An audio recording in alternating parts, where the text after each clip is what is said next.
And we're trying to track down something really significant, which is the disaster that is U.S. healthcare. It's a disaster on many levels. The one disaster is we pay twice as much per person as the next developed country in the world. And I think last measurement is we're 47th on the global ranking for health, and we're declining rapidly. So we're paying twice as much and getting a grossly inferior product. So all this nonsense that, best health care in the world, bullshit. It's crap, right? So that's one issue.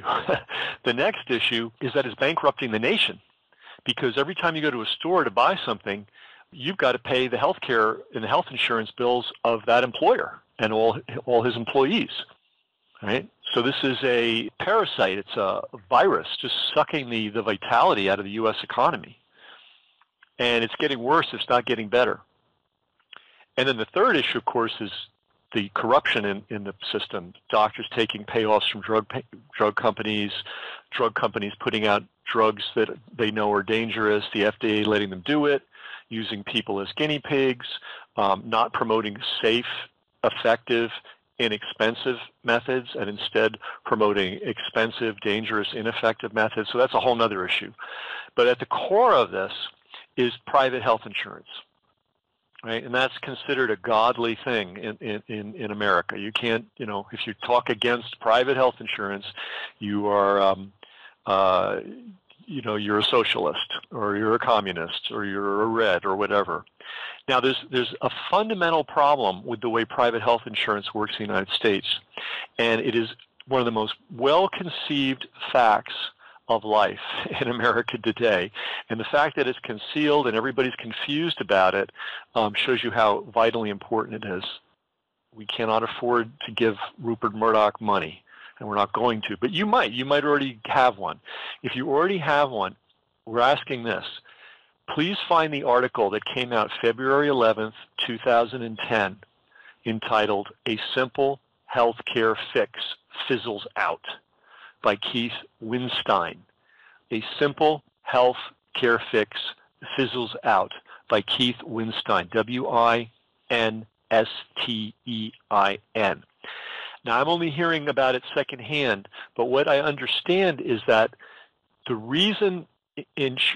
one of the reasons that healthcare costs are going up so much is that health insurance companies don't care. You'd think they would, right? Because they're making the payouts. But somehow the economics of private health care in the United States as it is configured today is the higher the medical bill, and they always keep their premiums ahead of what their anticipated payouts are. So if their anticipated payouts are ever escalating, they don't care as long as they're mathematically and statistically ahead of that curve. Okay, I'm not an actuary. Maybe we have some actuaries out there that can explain it to me, but I think it's that simple. They are a casino. They know the odds, and they know that as long as they can keep jacking up their premiums, which is clearly what they're doing, they don't care what their payouts are. In fact, the higher payouts justify higher premiums, and as long as they're always ahead of that curve, that premium payout curve, they don't care. They don't care that it costs $100,000 to have an operation that should cost $20,000, or that operations that shouldn't even be done at all are being done by the millions. So apparently this math is explained very well in this article called "A Simple Healthcare Fix Fizzles Out" by Keith Winstein, Winstein.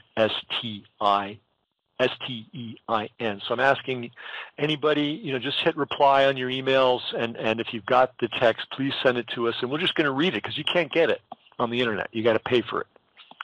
So using the internet, we're going to get around that and make sure everybody has access to this article. Now, a doctor, ethical doctor, responded to the article and said, well, here's how it works in the cardiac area, okay? And I recommend everybody read a book called "Is Your Cardiologist Killing You?" by Sherry Rogers, MD. Is your cardiologist killing you? Most people who get cardio problems don't live very long. It's actually worse than cancer in terms of life expectancy. And if you read her book, you'll see why. and you'll see what you can do. Most importantly, you'll see what you can do about it. It should not and need not be a death sentence, but it is kind of a death sentence if you depend on the matrix out there.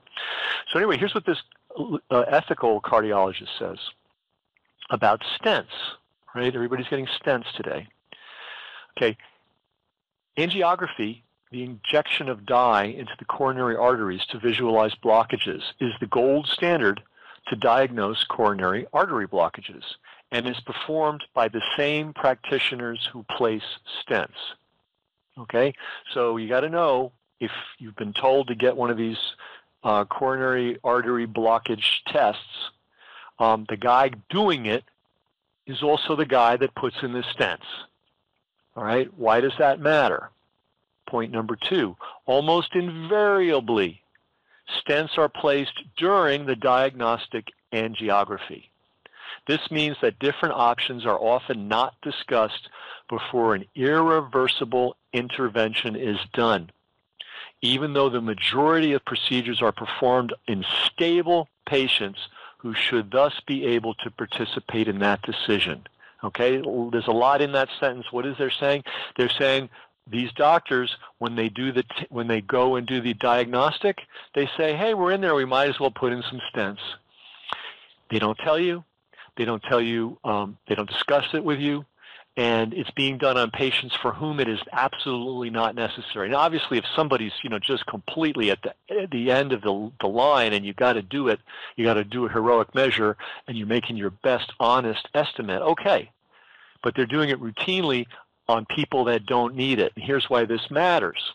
Point number 3, the long-term consequences of stenting, such as occlusion, thrombosis, deterioration of heart function, as well as a host of other complications, are usually minimized when presented to a patient. And boy, don't we know that about doctors, right?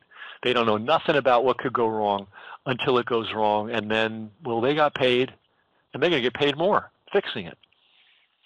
So unfortunately, we've got to know. We can't count on these people. Now, it gets even worse. Alternatives which have been shown to actually improve mortality, such as medical therapy and risk factor reduction, or for more serious diseases, coronary artery bypass surgery, which is very extreme, are not presented as excellent or even superior options to patients with coronary artery disease. So in other words, there are other options. And if you read Is Your Cardiologist Killing You by Dr. Sherry Rogers, MD, you'll see that they're proven, they're tested, they're in the journals, many of them have decades and decades of successful track record behind them. There's a lot you can do before you have to submit to these kinds of extreme measures. But instead, you go get a diagnosis, and next thing you know, you got a stent. You don't even know why you did it. But if you have insurance, your insurance company's going to pay for it. How much? I heard a recent case, $100,000 to have some stents put in. Okay, now, here's the business side. Angiography referrals come from another non-invasive cardiologist, often a partner of those who perform the procedure. Thus, a physician who refers a patient for coronary angiography benefits financially if stent replacement becomes part of the procedure. Okay, so I'm in partnership with somebody. I'm a non-invasive cardiologist, but I send you to the guy in the office right adjacent to mine, who's my partner financially. He puts in his stent, he collects a massive payday, and the practice prospers. The financial benefits increase with the number of patients, with the number of stents placed, whether or not additional blockages are causing any symptoms. So in other words, when they're putting in one, they might as well put in two. And if we're putting in two, why not 3 or 4? And each stent costs, right? So everybody's pockets are being lined. Now, how big is this industry? With the stent industry generating $15 billion a year in revenues, that's a lot of money even today. $15 billion is a lot of money. There is an enormous incentive to ignore other options and to continue pushing this procedure over any other. This is supported by for-profit research with the major contributions to recent literature invariably on the payroll of the sponsoring company. It is no accident that the American College of Cardiologists, PAC, their political action committee, recently sponsored an invasive cardiologist to run for office in Congress. Now, that letter was written by Joan, and sorry, Joan, you've got a complicated last name, Tryzelar, Tryzellaar, Tryzellaar,